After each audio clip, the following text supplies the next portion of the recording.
Hey guys, Zix here once more.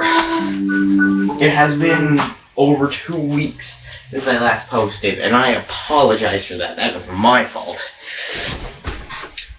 But for those of you who don't know about this comic and what that song was by Selpan. It's currently untitled because the creator of the comic hasn't noticed it yet and has not yet named it. They say that only Jonan can name it. Now that should have given a clue. The creator of this comic has created 2 spin-offs from this. I Feel Sick, which was a 2-part comic, and Squee, a 4-part comic. And from that, he was noticed by Nickelodeon. I don't know how, because these things are incredibly demented and do not belong in a TV show, so it was incredibly toned down into Invader Zim. Now, Jonah Vasquez, a lot of his work is basically, to put it simply, in the words of Tolstoy Kafkaevsky, Invader Zim was pretty much it was basically like a kiddie version of this comic. This comic featured a psychopath who would kill people, drain their blood, and then paint a wall with it. This man could go from incredibly happy to incredibly murderously angry, and then to a suicidal, angsty teenager, like I just showed you there. That was one of the many suicide parts in it. That was one of the most, and it featured one of the most famous lines from it, "Over the Stars," which basically is him saying, "I'm going to blow my brains out over the stars." If you haven't figured it out yet, shit. Sorry guys, it just bothers me when I can't see it recording. If you haven't figured it out yet, the comic I'm talking about is Johnny the Homicidal Maniac. Now, what spawned me to want to do this? This. What's on my arm, people. Question sleep. This is what Johnny, or Nee as he likes to be called, has incredible insomnia to the point where he forces it upon himself. And basically the reason why is because when he doesn't like sleeping because when he wakes up, he doesn't know if he's actually still dreaming or if he's actually awake. And along my arm is another question sleep. Question sleep once more. I wish someone would just would just switch me off and fix me, immortalize the moment, and over the stars. Now, this comic came out in the 90s. I wasn't around when it originally came out, but it still has like an amazing cult following. Which is not me joking. This book is loved by many. Unfortunately, it only lasted for 7 issues. Why? Because the creator, Jonan Vasquez, said, well, it got popular. That's why. And a lot of people are like, wait, what? What the fuck does that matter? What he meant was, it got popular with the wrong crowd. Throughout the entire comic, he's making fun of all of his angsty goth fans that think they're all cool because they're like, oh, I'm like Johnny. I'm like Johnny. I'm so cool because I'm Asian and stuff. I'm like Johnny. It's cool to be emo. He is a fucking murderous psychopath. You don't want to be like Johnny. This is also like one of my favorite people on here is again Tolstoy, Kafka.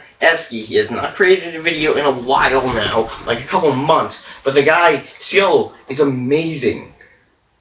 In fact, he only spent a few minutes on this topic in one of his videos that wasn't even about it. But basically, he said he's like him, but he doesn't want to be like him. He doesn't. Because being like him basically means that you are fucked up in the head. And throughout it, he's just like, Jonan pretty much just puts like these jokes that nobody gets unless you truly do look. If you're not looking, then you're not going to notice them. Some of them are just flat out telling you, I fucking hate you, you goth pieces of shit. Others are like just sort of hinting, I don't want you to read my comic if you're going to take it wrong. And that's the problem. A lot of people did take it wrong. Really, they did.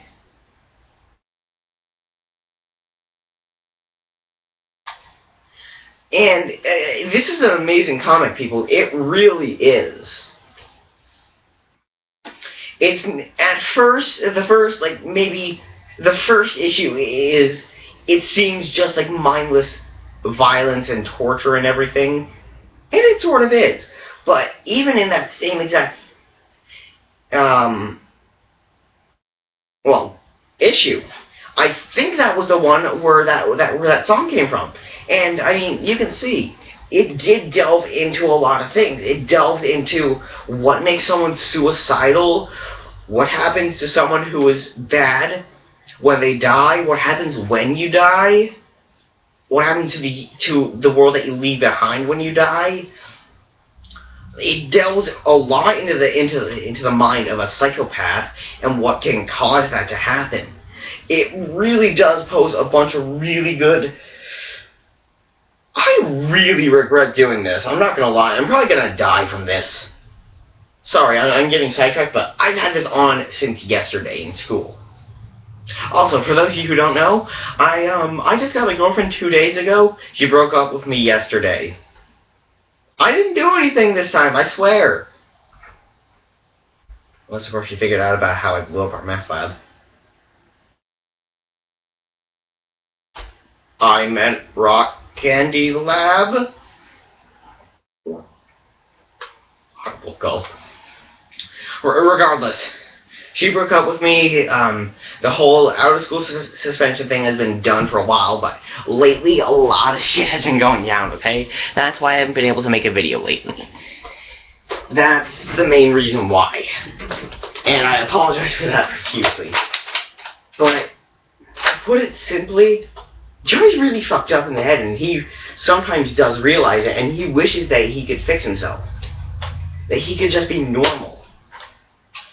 In fact, one of the few people that he likes is a little kid named Todd Castle, otherwise known as Squee. Squee's pretty much afraid of his own shadow, so living next to Johnny is like a nightmare for him. But Johnny is nothing but nice to Squee. That's the honest truth. He likes Squee because he's so innocent. In fact, he's abused mentally by his parents all the time. In fact, his mother is pretty much doped up all the time, asleep, ignoring him, and his dad is constantly working, reminding him that he hasn't smiled since he was born, and that he basically ruined his life.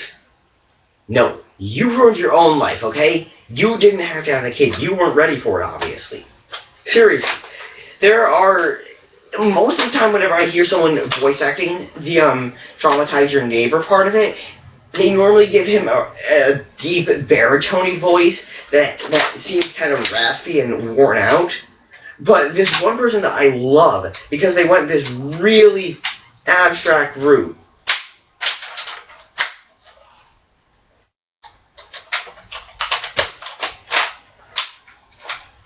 What they did was they made him seem really happy, but like restrained happy, like to the point where like it's like you know the person isn't happy, but they're just trying to put on like this facade so people around them won't notice that they're not happy.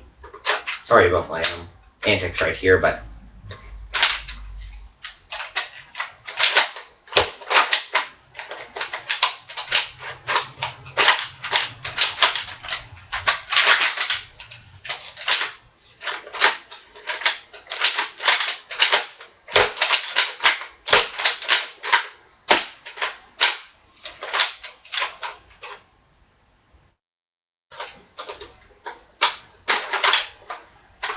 watch this. But like I was saying, they showed him as a person who was trying to be happy to his son, like trying to be nice to his son, but it's constantly breaking because he realized that he's the reason why he's not happy. And that's what he thinks, but at one point he just snaps, you know. And Johnny hates his parents. Johnny cannot stand them. The fact that they could be so cruel to someone as nice as Squee. Squee thinks the world of them and thinks that they actually do love him and that they're just kidding when they say for him to get kidnapped. Moving on. There are 3 people in the comic that he truly didn't like that were human. Squee, Debbie D, who was the other person who got a spin-off in I Feel Sick. Now, in I Feel Sick, basically the whole premise... No, we're not going into I Feel Sick. What I'm trying to say is, Debbie and him were dating. Unfortunately, he had a psychopathic episode in which Johnny believed that if he didn't basically immortalize the moment, that happy feeling that he was having at the time he would never have it again. So he went into his room, grabbed 2 of his knives, and was going to kill Debbie and himself so that he could be happy forever with her. Fucked up guy, but it's kind of poetic in a way, you know? Like it's kind of sad that she and him didn't work out.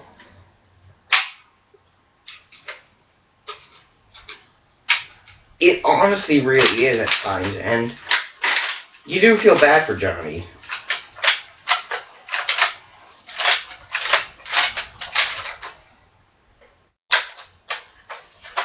I'm putting that over here. You do feel bad for Johnny at times, because you do see that they could have worked out if it weren't for his psychopathic episodes. But getting past that, Debbie was the second person that he was nice to. The third person that he was nice to, but this is the person that he ended up killing. You know him, Edgar Vargas. Edgar Vargas was a religious man that he caught and actually sort of made a bond right before he killed him. He asked to be free and everything, and he told Johnny that he had no fears of dying because he knew that he would go to heaven because of his religion and everything. Johnny actually kind of wanted to set him free, but he knew he couldn't. And the one thing I want to bring up is there was another person that he captured and freed. he freed this person who he pretty much made eat all of his food in the fridge because he wasn't sure if it was like spoiled or anything. He lets that guy go, but he doesn't let him go. That is the one thing I will never understand in this comic. Getting past that. Sorry about my terrible review skills. I have terrible attention span. But, yeah, those are the three people that he was truly nice to. Then you have the voices. Psycho Doughboy, Mr. F, Nail Bunny, the Fetus in a Jar, Shmee for Squee, which you're not going into, and Reverend Meat. Now, the three main ones are Psycho Doughboy, Mr. F, and Nail Bunny. Now, Psycho Doughboy and Mr. F are both Pillsbury Doughboys that Johnny stole and repainted. Mr. F actually is the one that people get confused a lot, is that they think and he's the one with fuck on his chest. Mr. F is actually the one that doesn't. And it pisses a lot of people off, because fuck, Mr. F is the one who doesn't, and Psycho Doughboy is the one that does have fuck on. Psycho Doughboy was basically the one who was telling Johnny to kill himself constantly. I think that's how it works. Yeah. Psycho Doughboy wanted Johnny to kill himself so that they could reintegrate with their master, which was the wall monster that Johnny was painting the wall over so that it couldn't escape. Fuck, this is gonna be really hard. Basically, he wanted to be reintegrated with his master. He and Mr. F and Psycho Doughboy were created so that Johnny would either kill himself or continuously do it. The wall monster couldn't create both of them, though. Oh my god, I don't know if this is actually picking up my audio right now or not, but I'm just gonna keep on going, okay? But,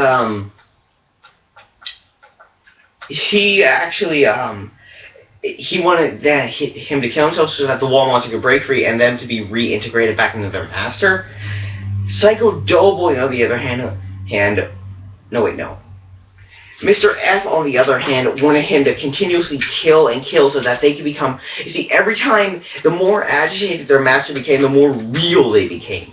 Basically, eventually, he would realize that PDB was not good for him, kill him, and basically Mr. F to kill with him. Basically, what Mr. F said was, we could have been doing the killing if you would have just let Johnny go for a little bit more. Nail Bunny was a bunny that he actually bought three years ago before the, before the comic actually starts. Ow. Fed him once and then nailed him to the wall. Hence, Nail Bunny. Nail Bunny is basically his conscience telling him he doesn't have to kill or commit suicide. He can try and live his life and be normal. Of course, he wants to be normal, but he can't. In fact, one of the most famous things is the descent scene. And there are two lines from it that I love. Which one is on my arm right now. I wish someone would just... Fuck, that's just gonna keep on going off right over there. I'm gonna have to reapply that then. Would just switch me off and fix me, saying that he just wants someone to just fix him. Regardless of however hard it may be to fix him, he just wants to be normal. For once in his life, he wants to be normal. Fuck, I wish I had Jake here because I seriously need a drink right now. Regardless, then there's, sometimes you can cry until there's nothing wet left in you. You can scream and curse until your throat ruptures and rebels. You can pray to whatever god you think will listen, but in the end, it makes no difference. Life goes on without any sign of stopping, and you know that if they ever did release you, it wouldn't be because they cared. What this means is, you can do whatever you want to try and get help from a god or whatever.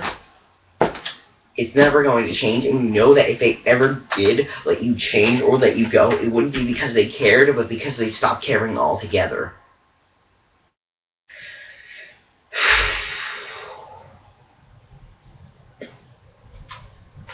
Now we're going into the plot stuff. Johnny is what's known as a waste lock. Waste locks are basically something that accumulate the emotional bile of humanity, the hatred and everything. Basically, if there weren't waste locks, we would be trudging through physical manifestations of hate, of hatred,